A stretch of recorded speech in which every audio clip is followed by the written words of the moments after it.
Hi friends, ముందుగా అందరికీ దీపావళి శుభాకాంక్షలండి. ఈ వీడియో వచ్చేసి మంచి బ్లౌజ్ కటింగ్తో మళ్ళీ మేము ముందుకు వచ్చేసాను.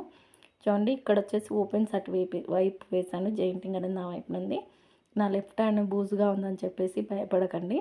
ఎందుకంటే కొంచెం పొరపాటున కొంచెం వేడి నీళ్ళు అనేది కొద్దిగా చేయి పైన పడగానే పేస్ట్ పెట్టేశాను అనమాట. ఇంకా అలాగే వదిలేసాను. చూడండి, ఇప్పుడైతే బ్యాక్ పార్ట్ అయితే మిడిల్కి చేసుకొని నేను నడుము బ్లౌజ్ అయితే చెక్ చేసుకుంటున్నాను. చూడండి ఫ్రెండ్స్, వీడియో చూసే వాళ్ళు మీరు చూస్తున్నారు కానీ చిన్న లైక్ ఇవ్వట్లేదు. హైప్ ఆప్షన్ ఉంది, ఒక 2 హైప్స్ కూడా రావట్లేదండి. అన్ని లైక్స్ ఇచ్చినప్పుడు దానితో పాటు హైప్ కూడా ఇవ్వచ్చు కదా. మీకు యూజ్ అయ్యే వీడియోలో చేస్తున్నాను కానీ ఏదో టైంపాస్కి అయితే కాదు. కాబట్టి మీరు ఖచ్చితంగా హైప్ ఇస్తారని, లైక్ ఇస్తారని, సబ్స్క్రైబ్ చేసుకుంటారని అనుకుంటున్నాను. ఇప్పుడైతే బ్లౌజ్ యొక్క నడుము బ్లౌజ్ పెట్టేశాను, హైట్ పెట్టేశాను. ఇక్కడ మీకు నడుము బ్లౌజ్ అనేది కనిపించట్లేదు కదా, నేను మళ్ళీ చూపిస్తాను. చూడండి, క్లాత్ అనేది కొంచెం పైకని. ఇక్కడ వచ్చేసి బ్యాక్ పార్ట్ ఉంటుంది కదా. కొత్తగా నేర్చుకునే వారికి ఇంతకన్నా ఈజీ మెథడ్ ఉండదని చెప్తానని. ఎందుకంటే సింపుల్గా ఉంటుంది, టేప్ పెట్టినా కరెక్ట్గా వస్తుందన్నమాట.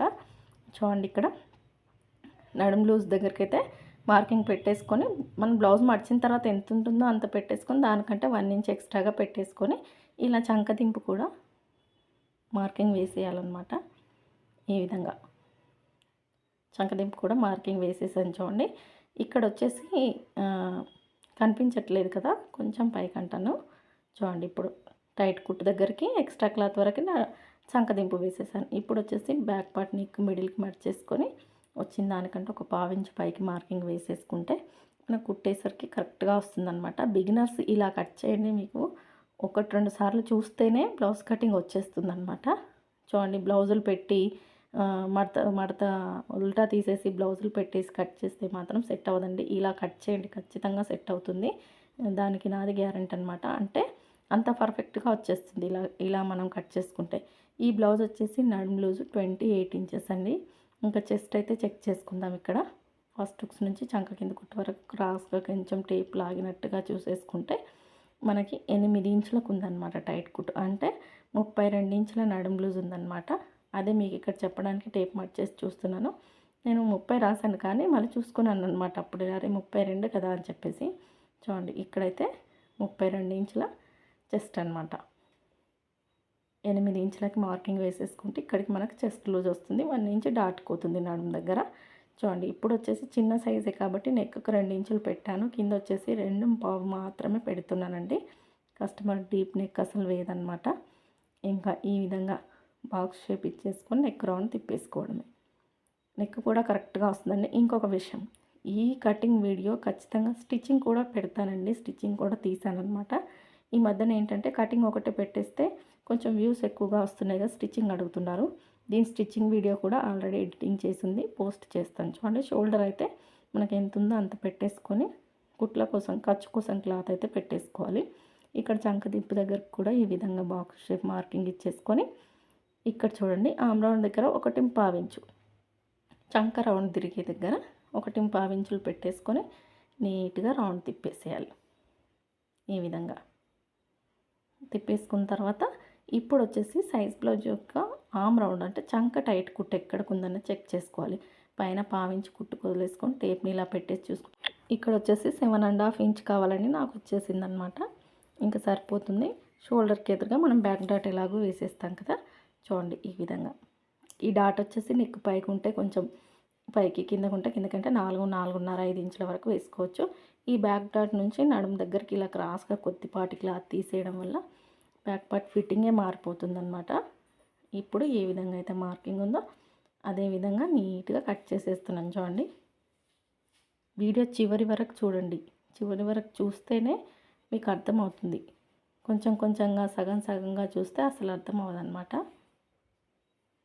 ఈ విధంగా కటింగ్ అయితే చేసేసాను కదా. ఇక్కడ నడుము దగ్గర చూడండి, ఈ విధంగా క్రాస్గా ఇంత ముక్క తీసేయడం వల్ల నడుము దగ్గర ముడతలు రావు. బ్లౌజ్ అనేది ఫిట్టింగ్ బాగుంటుందన్నమాట. ఎక్కడికక్కడ టైట్ కుట్ల దగ్గరికి ఎక్కడికక్కడ టక్స్ ఇచ్చేసుకోండి నీట్గా. చూడండి, ఇలా. ఇప్పుడు వచ్చేసి హ్యాండ్స్ కట్ చేసుకుందాం. మనం బ్యాక్ పార్ట్ అయిపోయింది కదా. హ్యాండ్స్ కోసం అయితే ఇదే క్లాత్ని ఇంకొక చివరన ఉంటుంది కదా, దాన్ని 4 ఫోల్డింగ్స్గా నీట్గా వేసేసుకొని చూడండి, స్టిచ్చింగ్ కూడా చాలా వివరంగా ప్రతిదీ ప్రతి పాయింట్ మీకు అర్థమయ్యేటట్టుగా ఎడిటింగ్ చేశాననమాట. ఖచ్చితంగా మీరు సబ్స్క్రైబ్ చేసుకొని చూడండి. సబ్స్క్రైబ్ చేసుకోకుండా చూస్తున్న వాళ్ళైతే చూడండి, కింద హెచ్చు తగ్గులు లేకుండా నీట్గా కట్ చేశాను కదా. 1.25 ఇంచులు నేనైతే హెమ్మింగ్ కోసం పట్టీకి పెట్టేసుకున్నాను. ఇంకా అక్కడ నుంచి ఏంటి సైజెస్ మారింది అనుకుంటున్నారా? కస్టమర్ వచ్చేసి ఫిట్టింగ్ కోసం ఒక సైజ్ ఇచ్చింది, హ్యాండ్ కొలత కోసం ఒక సైజ్ ఇచ్చిందండి. ఇంకా దానికి వచ్చేసి ఫుల్ హ్యాండ్స్ ఉంది, దీనికి వచ్చేసి హాఫ్ హ్యాండ్స్ ఉందన్నమాట. ఇప్పుడైతే ఈ హ్యాండ్ ఎక్కడికి ఉందో అక్కడికి ఉల్టా తీసేసుకొని హైట్ దగ్గరకు ఒక మార్కింగ్, చంక దింపు వరకు ఒక మార్కింగ్, హ్యాండ్ టైట్ కుట్టు వరకు ఒక మార్కింగ్ పెట్టేసుకొని ఈ విధంగా హైట్ దగ్గరకు ఒక లైన్ వేసేయండి. హ్యాండ్ అయితే మరీ సింపుల్ అండి, ఎవరైనా కట్ చేయొచ్చు. చంకదింపు నాకు ఇక్కడ ఈ సైజుకి 3 ఇంచులు అయితే వచ్చింది, సరిపోతుందండి మనకి. చంకదింపు అనేది 3 ఇంచులు ఉంది. షోల్డర్ దగ్గర ఒక 1 ఇంచ్ వదిలేసుకొని ఇక్కడ ఈ విధంగా హ్యాండ్ కర్వ్ అనేది ఇలా షేప్ అనేది కరెక్ట్గా వచ్చేటట్టు ఇవ్వండి. మీకు బిగినర్స్ రాకపోతే స్కేల్ వాడండి, ప్రాక్టీస్ ఉంటే డైరెక్ట్గా అయినా గీయొచ్చు. మనం డైరెక్ట్గా గీస్తూ ఉంటేనే మనకి ఇలా నీట్గా కట్ చేయడానికి వస్తుందన్నమాట. మనకి ఎక్స్ట్రా ఖర్చు కూడా ఉంది, ఇక్కడ కొంచెం తగ్గుతుంది. మనం స్టిచ్చింగ్లో జాయింట్ వేసేసుకోవచ్చు, ఎందుకంటే బ్యాక్ పార్ట్లో ఖర్చు ఎక్కువగా ఉంది కదా. ఇప్పుడు షోల్డర్ దగ్గర ఒక టక్స్ ఇచ్చేసుకొని షోల్డర్ దగ్గర ఒక 1 ఇంచ్ క్లాత్ వదిలేసి ఈ విధంగా చంకకు టైట్ కుట్టుకు మధ్యలో ఇలా స్టార్టింగ్లో సన్నగా, మిడిల్లో వచ్చేసి ఒక 1/2 ఇంచ్ మాత్రం తీసానండి ఈ సైజ్కి. ఈ విధంగా తీసేసుకోవాలి. చిన్న సైజ్ కాబట్టి మనకు 28 ఉంది కదా నడుము లూజు, చిన్న సైజ్ కాబట్టి 1/2 ఇంచ్ లోతు అయితే తీసేసాను. ఆ లోతు తీసిన పార్ట్ వచ్చేసి మనకు ఫ్రంట్ పార్ట్లో రావాలన్నమాట. ఇప్పుడు మిగిలిన క్లాత్లో ఫ్రంట్ పార్ట్ తీసేసుకుందాం. ప్రతి ఒక్క విషయం మీకు క్లియర్గా చెప్తున్నాను, అయినా లైక్స్ చేయట్లేదు. లైక్ చేయండి. అలాగే చాలా వ్యూస్ వస్తాయి కానీ సబ్స్క్రైబర్స్ పెరగడండి, అదేంటో అర్థం కాదు. వ్యూస్ అయితే మంచిగా వెళ్తాయి కానీ సబ్స్క్రైబ్ మాత్రం చేసుకోరు, ఎందుకో అర్థం కాదు. చూడండి, ఈ విధంగా మొత్తం బ్యాక్ పార్ట్ పెట్టేసుకొని ఫ్రంట్ పార్ట్ కోసం మార్కింగ్ వేసేసి బ్యాక్ పార్ట్ తీసేసుకున్నాము. ఇక్కడ చంక దగ్గర వచ్చేసి ఈ విధంగా బాక్స్ షేప్ ఇచ్చేసుకోండి. నేను డైరెక్ట్గా లోతు తీయగలను ఇక్కడ, కానీ మీకు అర్థం కావాలి, బిగినర్స్ ఎలా తీయాలనేది అర్థం కావాలన్నమాట. ఈ రౌండ్లో ఈ 1/2 ఇంచ్ లోతు అనేది తీసేయండి. ఫ్రంట్ పార్ట్లో ముడతలు రావన్నమాట. ఇంకా చూడండి, ఇప్పుడు వచ్చేసి బ్లౌజ్ యొక్క ఫ్రంట్ హైట్ ఈ విధంగా నీట్గా సెట్ చేసేసుకొని షోల్డర్ దగ్గర నుంచి మెయిన్ డాట్ వరకు మనకి ఫ్రంట్ హైట్ అనేది ఎంత ఉందో చెక్ చేసుకోవాలి. ఈ విధంగా ఎందుకు నీట్గా సెట్ చేసి చూస్తాము, డైరెక్ట్గా క్లాత్తో చూడొచ్చు కదా అంటే, ఎంత సాగుతీస్తే అంత సాగుతుందండి క్రాస్ కటింగు. ఇప్పుడు బాగా అనుభవం ఉన్న వాళ్ళు ఎంతవరకు వస్తుందనేది చూసి పెట్టేస్తారు బ్లౌజ్తో కూడా. అదే అనుభవం లేని వాళ్ళు సాగుతున్న కొద్దీ సాగుతుందన్నమాట. కాబట్టి ఇలా చెక్ చేసుకోవడం కరెక్ట్ అనమాట బిగినర్స్. నాకు 13 ఇంచులు వచ్చింది పై ఖర్చు కలిపి, కింద కూడా ఖర్చు కావాలి కాబట్టి 13.5 ఇంచులు పెట్టేసుకున్నాను. ఇక్కడ చంకదింపు అనేది చూడండి, బ్లౌజ్ తీసేసుకొని ఖర్చులతో సహా కలిపేసి పెట్టేసుకున్నాను సైడ్ కుట్ల వైపు. ఇక్కడికైతే ఇప్పుడు ఈ విధంగా లైన్ వేసేసుకోవాలి స్ట్రెయిట్గా. ఈ లైన్ చాలా ముఖ్యం అనమాట, మీకు క్రాస్ షేప్ అనేది కరెక్ట్గా వస్తుంది ఈ లైన్ వేసుకోవడం వల్ల. ఇప్పుడు వచ్చేసి పైన 1/2 ఇంచ్ కుట్టుకు వదిలేసుకొని మీ కస్టమర్ బ్లౌజ్కున్న ఉక్స్ సైడ్ నెక్ తీసుకోండి, కాజా సైడ్ నెక్ తీసుకోవద్దు. ఈ విధంగా నెక్ పెట్టేసుకొని మీకు ఎక్కడి వరకు వస్తుంది నెక్ అనేది చూసేసుకొని ఇలా డైరెక్ట్గా పెట్టేసుకోండి. మనం ఫ్రంట్ నెక్ ఒకటే కాబట్టి ఈజీగా మెయింటైన్ చేసి పెట్టేయగలుగుతాం అనమాట. ఇప్పుడు వచ్చేసి క్రాస్ బెల్ట్ షేప్ కూడా ఎక్కడికి ఉందనేది చూసుకొని పెట్టేసుకోవాలి ఖర్చు కోసం. అలాగే మనకి కుట్ల క్లాత్ ఉంటుంది కావాలి కాబట్టి ఫస్ట్ ఉక్స్ నుంచి 4వ ఉక్స్ వరకు మార్కింగ్ వేసేయండి. మనకి ఏ బ్లౌజ్కైనా కరెక్ట్గా సరిపోతుంది అనమాట. అయితే ఇక్కడ ఉక్స్ కొంచెం కిందికి పెట్టారండి, అందుకని ఎక్కువగా వస్తుంది. నేను కొంచెం పైకి మార్కింగ్ వేసాను అనమాట. ఈ విధంగా షేప్ ఇచ్చేసుకొని నీట్గా నెక్ రౌండ్ కూడా ఈ విధంగా ఇచ్చేసుకోవాలి నీట్గా.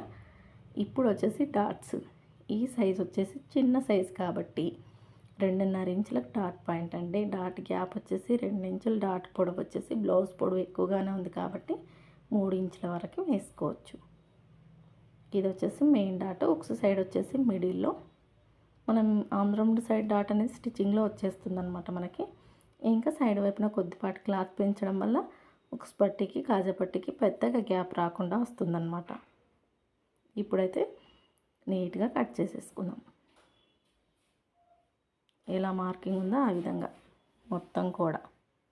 కొత్తగా నేర్చుకున్న వారికి ఇంతకన్నా ఈజీ మెథడ్ అయితే ఉండదని చెప్తానండి, ఎందుకంటే ప్రతిదీ మీకు పాయింట్ టు పాయింట్ క్లియర్గా చెప్తున్నాను. చూడండి, ఈ విధంగా కట్ చేసుకోవడం వల్ల మనం ఎక్కడ ఎక్స్ట్రాగా కట్ చేయలేదు.